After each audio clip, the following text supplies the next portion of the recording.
So I'm going to vent today about one of my pet peeves. We read all the time in the newspapers about business lobbyists, but are they really lobbying for business, or who are they lobbying for? Let's talk about it in today's video.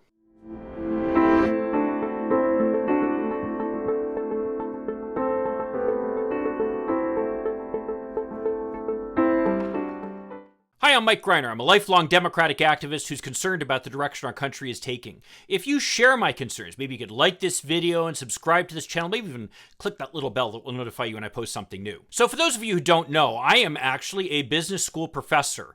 I have both a JD in law and a PhD in management, and I teach in a prominent business school here in the Midwest. Much of my research focuses on businesses and their political activity, their social responsibility activity, or just generally the behavior of the CEOs and the top management team. So you might be surprised to find me as a liberal here talking about my time as a Democratic activist and my progressive views, right? Well, I think that's the wrong way to look at things. I mean, so much of the time we read in the newspapers about business lobbyists and what they are advocating for. A lot of the time, they're lobbying against tax increases for the very wealthy, or lobbying against efforts of the federal government to try to improve tax compliance among the very wealthy. So who are they lobbying for then? Is that helping business, or is it helping the very wealthy? Now, Republicans try to convince you that both are the same thing, and I'm here to tell you they are not. In fact, a recent study released, and of course I'll post links to everything down below, a recent study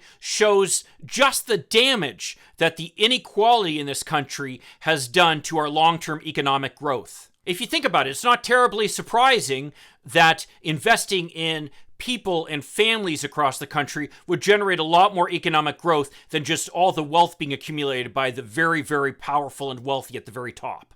It comes down to an economic idea called marginal value. The way I explain it to my students is, think of a bag of potato chips. That first potato chip tastes really, really good.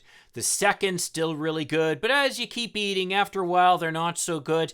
And eventually, you get to the point that they're really kind of making you sick and you just don't want any more at all. Well, it's the same way with buying other things. Say the very wealthy buy a house. That first house is really great to have. The second house, still pretty good. Third house, fourth house. After a while, they have so many houses, they don't even know what to do with them. So the money just kind of lingers and doesn't really do anything productive. The lack of connection between the stock market and how the economy is doing as a whole really just shows how money just keeps flowing into these investment vehicles that benefit the very wealthy, while the economy isn't really benefiting everybody else. If you give the money, though, to families across the country, that's a different matter. I mean, after all, for them, they might be buying their first house, and that's really, really good. Or maybe even buying their second, still really good.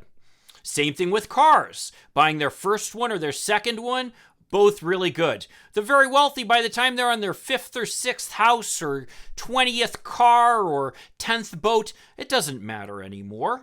So giving money to average people is going to mean that the money is spent in the economy, generating economic activity and economic growth that benefits everybody. So I would submit that when business lobbyists lobby for greater protections for the very wealthy at the expense of everybody else, they're actually hurting business in the long run. They're not lobbying for business and for the economy in the United States. They're lobbying for the interests of the very, very rich. So let's stop acting as if when they say something is important that they're somehow representing the business community. Let me give you an example of something they should be lobbying on, and that is the debt ceiling. Back when Trump was in office, Democrats supported efforts to increase the debt ceiling because we knew the incredible damage that it would cause to America and to its economy if we defaulted on our debt. Well, of course, we know back when President Obama was in office, the Republicans did everything they could to try to stop the debt ceiling from going through. In fact, there were shutdowns of the government as a result of it. Now, Janet Yellen is warning again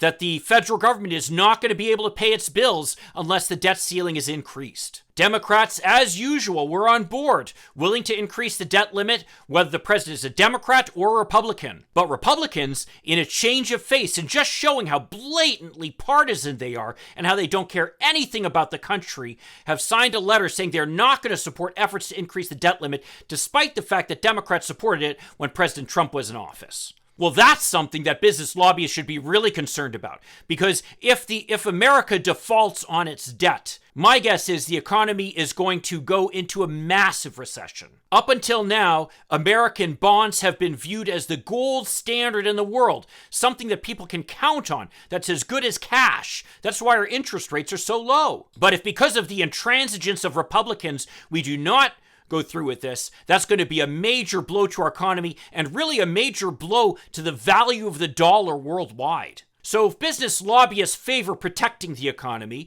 and in particular protecting the American economy, what they should be lobbying for is getting those Republicans to support an increase in the debt limit. But once again, showing that they're more concerned about helping Republicans and the rich than really helping business, what do we hear from them? Crickets. Well, if you agree with me or disagree with me, or have any questions about this, I'd love to see your comments down below.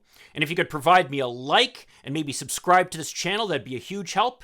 I'll see you in the next video. In the meantime, let's hope for continued progress. Thank you.